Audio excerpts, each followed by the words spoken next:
let's see, 2A, 9B, 1C.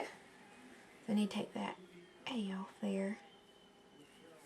Got a little bit ahead of myself. I knew something didn't look right.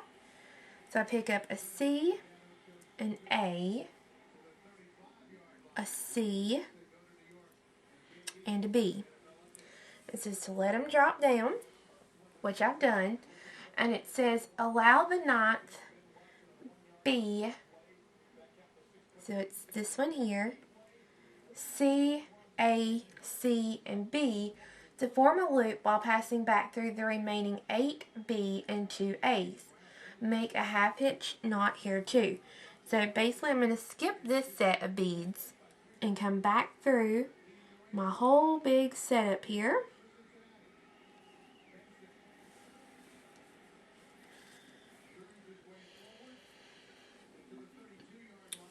And then I'm going to take and I'm going to come through the next bead on my base, which will be my B.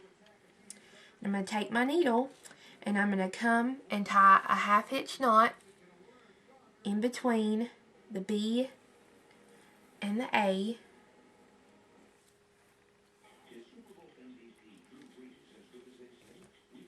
And then I'm going to do more fringe.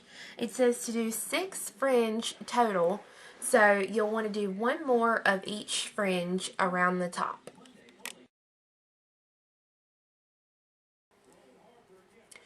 Once you have your 6th fringe on the end, then you can take and tie that thread off with a couple of half hitch knots. And what I did was I just stitched through quite a few of the bicones here around my spiral before I trimmed my thread. Now that that's done, the only thing left to do is add our loop so that we will have it attached to this side.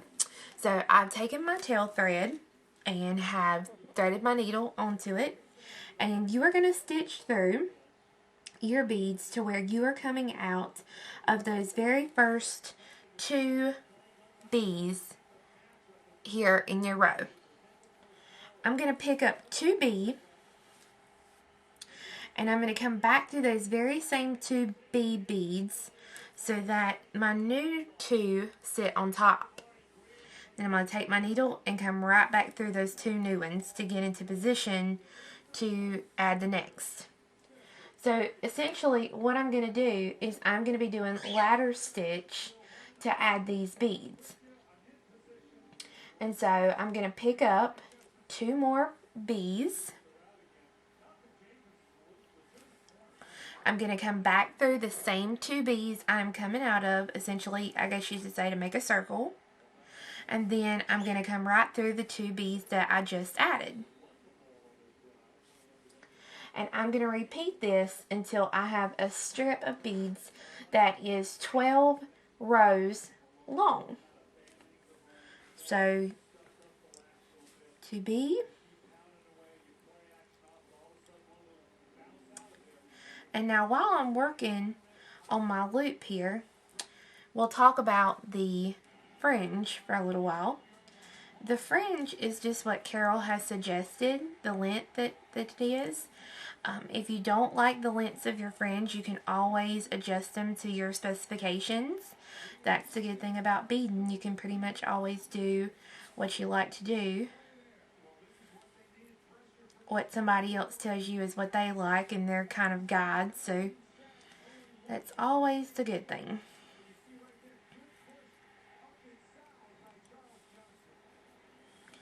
So far I have 1, 2, 3, 4, 5, 6, 7, and I gotta have 12 total. This is 8.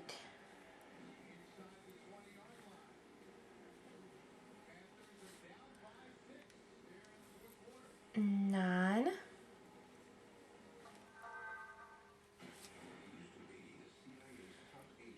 10.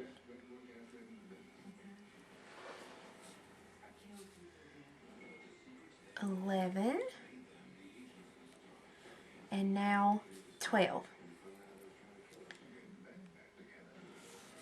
And now before I completely what we'll do is our objection is we're going to take our loop here and we're going to fold it back over and attach it to the first two that we added. But what I'm going to do is I'm going to take my bracelet and I'm going to loop it over here, and I see that that's just a little bit tight for my bracelet. So I'm going to add just a few more rows here for my little loop, just so that it won't be so tight. Maybe 2 more and then I'll check it again. And this could be just a difference in a size seed bead, you know, Japanese versus a regular seed bead. It could be a number of things, but you just test it and try it and see.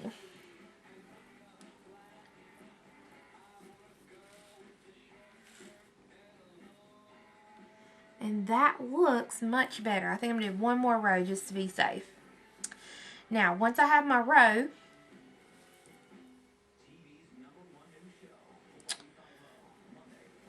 I'm going to go ahead and take and wrap it around the other side of my bracelet.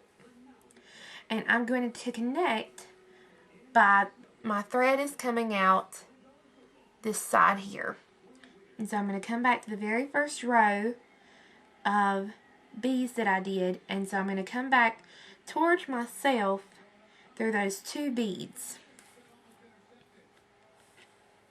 And now I'm going to come back through those last 2 that I added, so that essentially you've made a large circle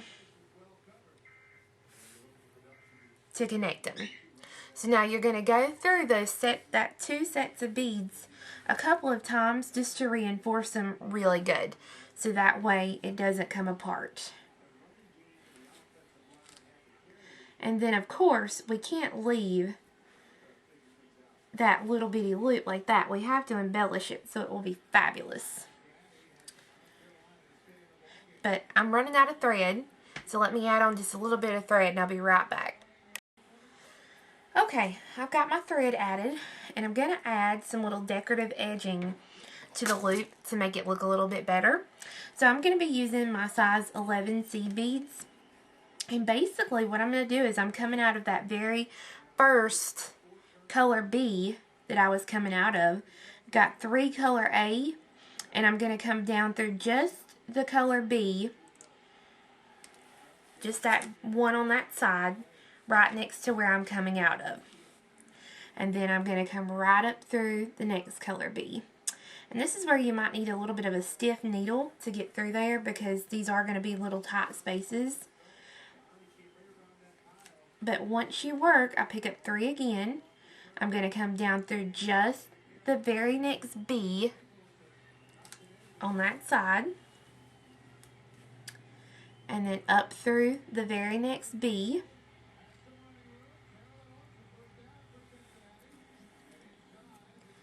And I'm going to continue doing it on this side of the loop, and then I will do it on this side of the loop. And once you do that, then you'll be able to tie your thread off, trim your tails, and you will have a wonderful new bracelet. Now, the good thing about this bracelet is you can slide your loop down to meet the bottom of the fringe. You can slide it on your hand and then slide your loop back up to tighten it up. So you'll have a beautiful, absolutely beautiful bracelet. And this bracelet's stitched up in no time. So you guys should have a blast with it. So you can order any of the supplies that you've seen me use today on our website, which is offthebeadedpathbeadstore.com. You can also buy the wonderful book, Mastering Beadwork by Carol Cipher, or you can purchase the book off of Carol's website, which is listed at the very beginning of this DVD, or of this video. So I hope you guys enjoyed it. Be sure to check out next week as we explore another technique and learn another new project from Carol's book, Mastering Beadwork.